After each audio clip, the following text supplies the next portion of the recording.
नमस्कार साथियों, आज हम श्रीमद् भागवत गीता के छठे अध्याय आत्म संयम योग का अध्ययन और श्रवण करेंगे। पांचवें अध्याय के आरंभ में अर्जुन ने भगवान से कर्म संन्यास मतलब सांख्य योग तथा कर्म योग इन दोनों में से कौन सा साधन निश्चित रूप से कल्याणकारी है यह जानने की प्रार्थना की। तब भगवान ने दोनों साधनों को कल्याणकारी बताया और फल में दोनों समान हैं, फिर भी साधन में सुगमता होने से कर्म संन्यास की अपेक्षा कर्म योग की श्रेष्ठता सिद्ध की है। बाद में उन दोनों साधनों का स्वरूप, उनकी विधि और उनका फल अच्छी तरह से समझाया है।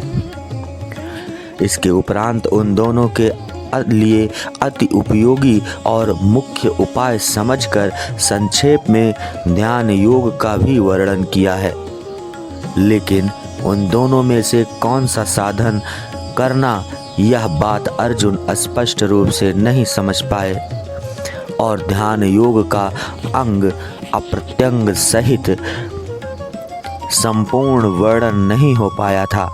इसलिए ध्यान योग का अंग सहित विस्तृत वर्णन करने के लिए छठे अध्याय का आरंभ करते हैं। प्रथम भक्ति युक्त कर्म योग में प्रवृत्त करने के लिए भगवान श्री कृष्ण कर्म योग की प्रशंसा करते हैं।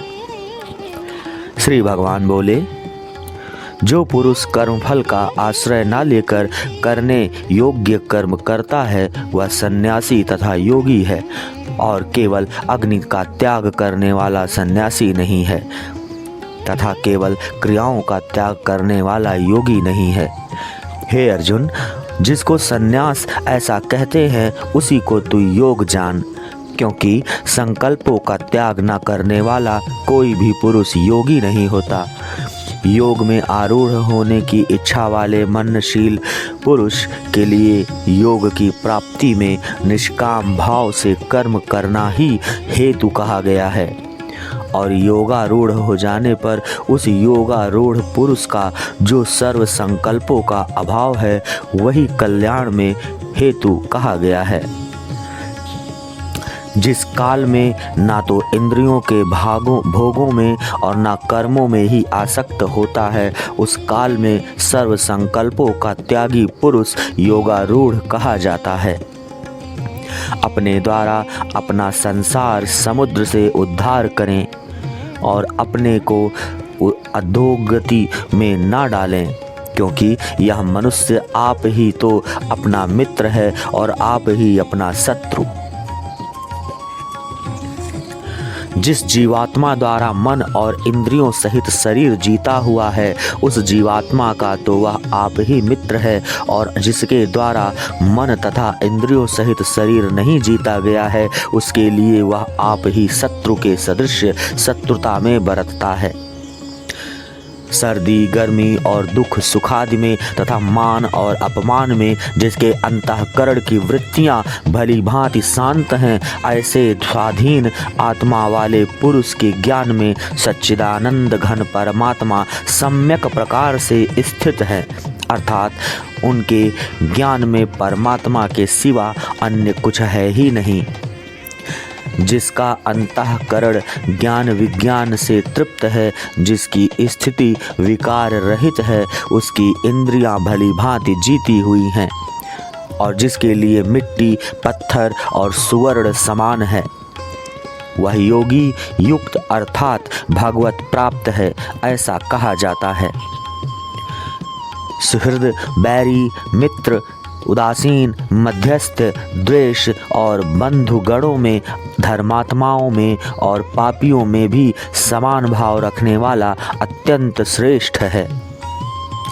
मन और इंद्रियों सहित शरीर को बस में रखने वाला आशा रहित और संग्रह रहित योगी अकेला ही एकांत स्थान में स्थित होकर आत्मा को परमात्मा में लगाए। शुद्ध भूमि में जिसके ऊपर क्रमशः कुशा मृगशाल और वस्त्र बिछे हैं जो ना बहुत ऊंचा है और ना बहुत नीचा है, ऐसे अपने आसन को स्थिर स्थापन करके उस आसन पर बैठकर चित्त और इंद्रियों की क्रियाओं को बस में रखते हुए मन को एकाग्र करके अंतःकरण की शुद्धि के लिए योग का अभ्यास करें।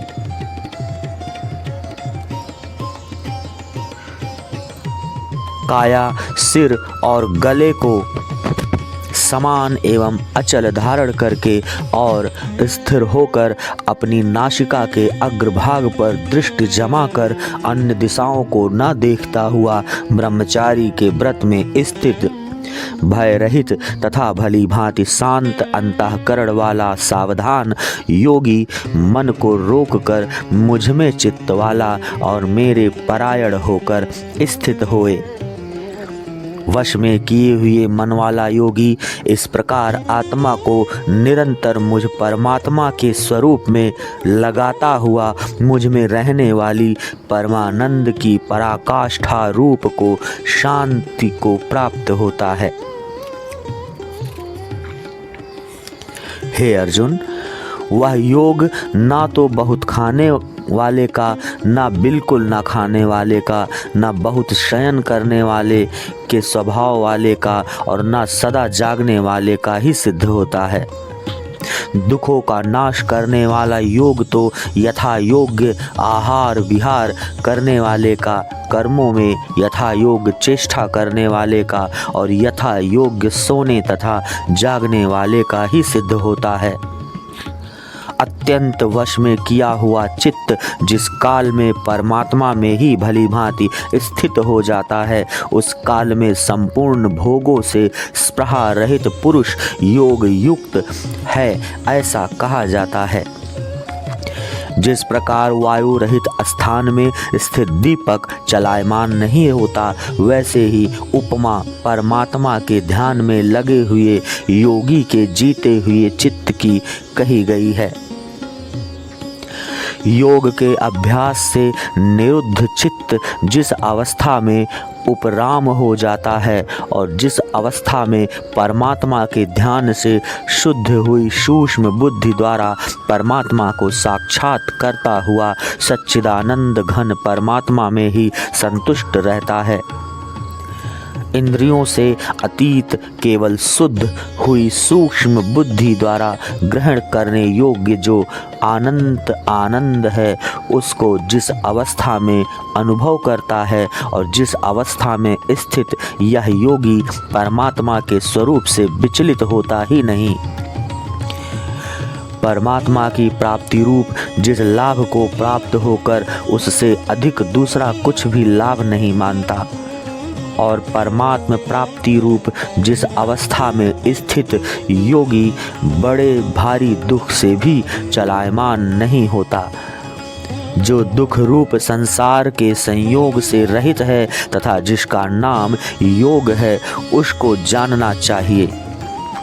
वह योग न उकताए हुए अर्थात धैर्य और उत्साह युक्त चित्त से निश्चय पूर्वक करना कर्तव्य है। संकल्प से उत्पन्न होने वाली संपूर्ण कामनाओं को निःशेष रूप से त्याग कर और मन के द्वारा इंद्रियों के समुदाय को भी सभी ओर से भली भांति रोक कर क्रम क्रम से अभ्यास करता हुआ उपरति को प्राप्त हो तथा धैर्य युक्त बुद्धि के द्वारा मन को परमात्मा में स्थित करके परमात्मा के सिवा और कुछ भी चिंतन ना करें। वह स्थिर न रहने वाला और चंचल मन जिस जिस शब्दादि विषय के निमित्त से संसार में विचरता है, उस विषय से रोक कर यानी हटाकर इसे बार बार परमात्मा में ही निरुद्ध करें, क्योंकि जिसका मन भली प्रकार शांत है, जो पाप से रहित है और जिसका रजोगुण शांत हो गया है, ऐसे इस सच्चिदानंद घन परमात्मा ब्रह्म के साथ एक ही भाव हुए योगी को उत्तम आनंद प्राप्त होता है। वह पाप रहित योगी इस प्रकार निरंतर आत्मा को परमात्मा में लगाता हुआ सुखपूर्वक परब्रह्म परमात्मा की प्राप्ति रूप अनंत आनंद का अनुभव करता है। सर्वव्यापी अनंत चेतन में एक ही भाव से स्थित रूप योग से युक्त आत्मा वाले तथा सबसे समभाव से देखने वाला योगी आत्मा को संपूर्ण भूतों में स्थित और संपूर्ण भूतों को आत्मा में कल्पित देखता है। जो पुरुष संपूर्ण भूतों में सबके आत्म रूप मुझ वासुदेव को ही व्यापक देखता है और संपूर्ण भूतों को मुझ वासुदेव के अंतर्गत देखता है, जिसके लिए मैं अदृश्य हो नहीं होता और वह मेरे लिए अदृश्य नहीं होता। जो पुरुष एक ही भाव में स्थित होकर संपूर्ण भूतों में आत्म रूप से स्थित मुझ सच्चिदानंद घन वासुदेव को भजता है, वह योगी सब प्रकार से बरतता हुआ भी मुझ में ही बरतता है। हे अर्जुन, जो योगी अपनी भांति संपूर्ण भूतों में सम देखता है और सुख अथवा दुख को भी सब में सम देखता है, वह योगी परम श्रेष्ठ माना गया है। अर्जुन बोले, हे मधुसूदन, जो यह योग आपने स्वभाव से या संभाव से कहा है, मन के चंचल होने से मैं इसकी नित्य स्थिति को नहीं देखता हूँ, क्योंकि हे श्री कृष्ण, यह मन बड़ा चंचल है, प्रमथन स्वभाव वाला, बड़ा दृढ़ और बलवान है। इसलिए उसका वश में करना मैं वायु को रोकने की भांति अत्यंत दुष्कर मानता हूँ। श्री भगवान बोले, हे महाबाहो, निस्संदेह मन चंचल और कठिनता से वश में होने वाला है, परंतु हे कुंती पुत्र अर्जुन, यह अभ्यास और वैराग्य से वश में होता है। जिसका मन वश में किया हुआ नहीं है, ऐसे पुरुष द्वारा योग दुष्प्राप्य है और वश में किए हुए मन वाले प्रयत्नशील पुरुष द्वारा साधन से उसका प्राप्त होना सहज है। यह मेरा मत है। अर्जुन बोले, हे श्री कृष्णा, जो योग में श्रद्धा रखने वाला है किंतु संयमी नहीं है, इस कारण जिसका मन अंतकाल में योग से विचलित हो गया है, ऐसा साधक योग की सिद्धि को अर्थात भगवत साक्षात्कार को ना प्राप्त होकर किस गति को प्राप्त होता है। हे महाबाहो, क्या वह भगवत प्राप्ति के मार्ग में मोहित और आश्रय रहित पुरुष छिन्न भिन्न बादल की भांति दोनों ओर से भ्रष्ट होकर नष्ट हो जाता है। हे श्री कृष्ण, मेरे इस संशय को संपूर्ण रूप से छेदन करने के लिए आप ही योग्य हैं, क्योंकि आपके सिवा दूसरा इस संशय का छेदन करने वाला मिलना संभव नहीं है। श्री भगवान बोले, हे पार्थ, उस पुरुष का ना तो इस लोक में नाश होता है और ना परलोक में ही, क्योंकि हे प्यारे, आत्मोद्धार के लिए अर्थात भगवत प्राप्ति के लिए कर्म करने वाला कोई भी मनुष्य दुर्गति को प्राप्त नहीं होता है। योग भ्रष्ट पुरुष पुण्यवानों के लोकों को अर्थात स्वर्ग आदि उत्तम लोकों को प्राप्त होकर उनमें बहुत वर्षों तक निवास करके फिर शुद्ध आचरण वाले श्रीमान पुरुषों के घर में जन्म लेता है। अथवा वैराग्यवान पुरुष उन लोकों में न जाकर ज्ञानवान योगियों के ही कुल में जन्म लेता है। परंतु इस प्रकार का जो यह जन्म है, सो संसार में निसंदेह अत्यंत दुर्लभ है।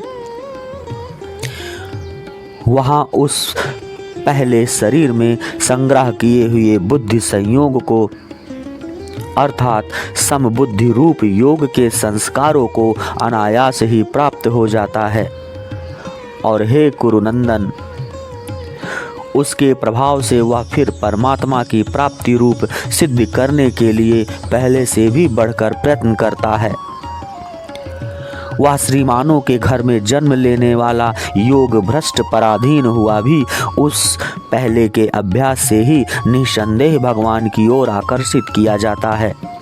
तथा समबुद्धि रूप योग का जिज्ञासु भी वेद में कहे हुए सकाम कर्मों के फल को उल्लंघन कर जाता है, परंतु प्रयत्न पूर्वक अभ्यास करने वाला योगी तो पिछले अनेक जन्मों के संस्कार बल से इसी जन्म में संसिद्ध होकर संपूर्ण पापों से रहित हो फिर तत्काल ही परम गति को प्राप्त हो जाता है। योगी तपस्वियों में श्रेष्ठ है, शास्त्र ज्ञानियों में भी श्रेष्ठ है माना गया है, और सकाम कर्म करने वालों से भी योगी श्रेष्ठ है।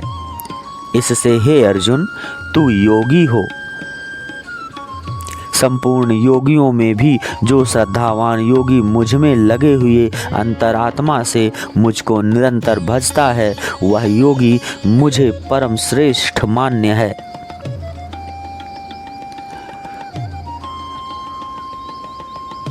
इस प्रकार उपनिषद, ब्रह्म विद्या तथा योग शास्त्र रूप श्रीमद् भागवत गीता के श्री कृष्ण अर्जुन संवाद में आत्म संयम योग नामक 6वां अध्याय संपूर्ण हुआ।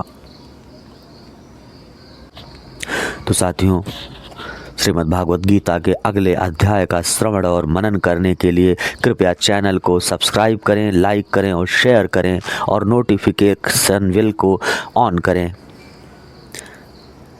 जय श्री कृष्णा दोस्तों।